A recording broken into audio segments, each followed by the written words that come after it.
আইন নয়, চলেছে প্রভাব আর চাপ। বামুটিয়ার ঘটনায় ফের প্রকাশ। রাজ্য জুড়ে তথাকথিত সুশাসনের ঢাকঢোল যতই পেটানো হোক, বাস্তব চিত্র যে কতটা ভয়ঙ্কর তা আবারও সামনে এলো বামুটিয়ার তেবাড়িয়া এলাকা থেকে। চুরি ও নেশা কারবারের অভিযোগে গ্রেফতার হওয়া অভিজিৎ সরকার এবার সংবাদ মাধ্যমের মুখোমুখি হয়ে বিস্ফোরক দাবি করলেন তার বিরুদ্ধে আনা অভিযোগ সম্পূর্ণ মিথ্যে, সাজানো এবং উদ্দেশ্য প্রণোদিত।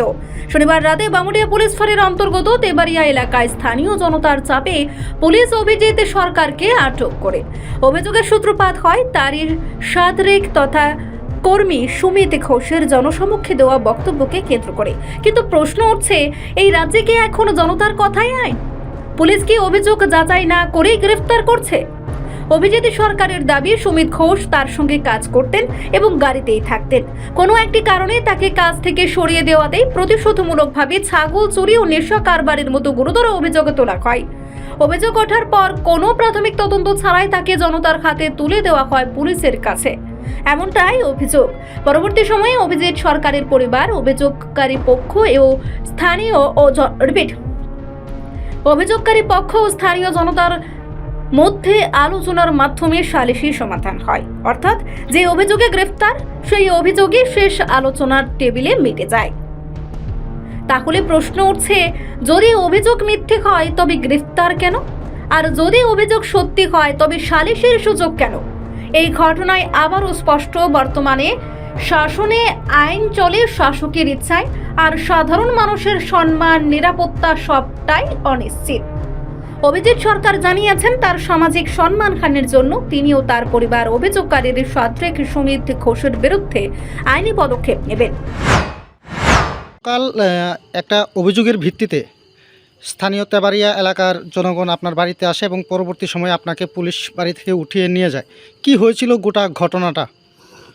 অ্যাকচুয়ালি যে টেমা নামে যে ছেলেটি আমার সম্বন্ধে ভিডিও ভাইরাল করেছে, ওই ছেলেটি অনেক দিন ধরে আমার সঙ্গে সেলসম্যান হিসেবে কাজ করতো।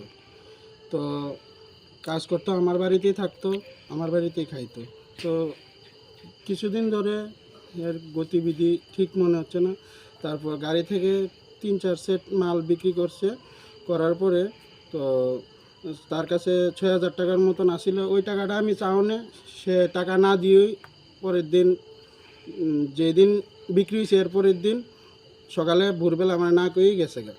তো ওই কারণে সে আমার টাকা না দেওয়ার কারণে, দিত না কইয়া সেরা আমার বদনাম করার কারণে, বদনাম করবো কইয়া সেরা এই ভিডিওটা ভাইরাল করছে, যেটা কোনো এরকম কোনো সত্যতা নাই। এবং এই ভিডিও ভাইরাল হওয়ার পরবর্তী সময়ে যে ঘটনাচক্র আপনার সঙ্গে ঘটে, বা ছাগল চুরির যে অপবাদ বা যাই বলুন অভিযোগ, এবং নেশার কারবারের সঙ্গে যুক্ত থাকার বিষয়টি, পরবর্তী সময়ে যে আপনাকে এলাকার লোক আপনার বাড়িতে আসে এবং পুলিশ আপনাকে উঠিয়ে নিয়ে যায়, এই ঘটনাটা কি হয়েছিল? এই তো যে সময় ওই দিন রাত্রেবেলা যে আমাকে উঠিয়ে নিয়ে যায়, তারপর পরের দিন সকালবেলা যে এই ভিডিওটা যে মিথ্যা, সে যে দুর্নাম ছড়ানোর জন্য আমার ভিডিওটা করছে, এটা বোঝার পরে ছাগলের যে মালিক, ওনার সঙ্গে কথাবার্তা বলে আপোষ মীমাংসা হয়ে তারা আমাকে থানা থেকে নিয়ে আসে। এই যে ছাগল চুরির বিষয় এবং নেশা কারবারের বিষয়টা, এর সঙ্গে আপনাকে জড়িয়ে যে অভিযোগটা এসছে, আপনি কি মানে দাবি করছেন এই অভিযোগটা মানে সম্পূর্ণ মিথ্যা? সম্পূর্ণ মিথ্যা এবং ভিত্তিহীন, সম্পূর্ণ আমাকে বদনাম করার জন্য এবং আমার ফ্যামিলিকে বদনাম করার জন্য এই পুরা চক্রান্তটা। এখন যে আপনাকে বদনাম করার জন্য এই কাজগুলো করলো, তার বিরুদ্ধে কি আপনি কোনো আইনি পদক্ষেপ গ্রহণ করেছেন না করবেন? না, করব, প্রয়োজনে আইনি পদক্ষেপ নেব, যত দূর যাওয়ার আমি এত দূর যাব, এটা প্রমাণ করার জন্য। আপনার পরিচয়টা দাদা? আমার নাম অভিজিৎ সরকার, পিতার নাম রেবতী সরকার। কিন্তু বড় প্রশ্ন থেকেই যাচ্ছে, এই রাজ্যে আদৌ কি আইনের শাসন আছে, নাকি সবই চলছে জনতা, প্রভাব আর রাজনৈতিক প্রশ্রয়ের জেরে? রিপোর্ট, সংবাদ প্রতীক্ষা।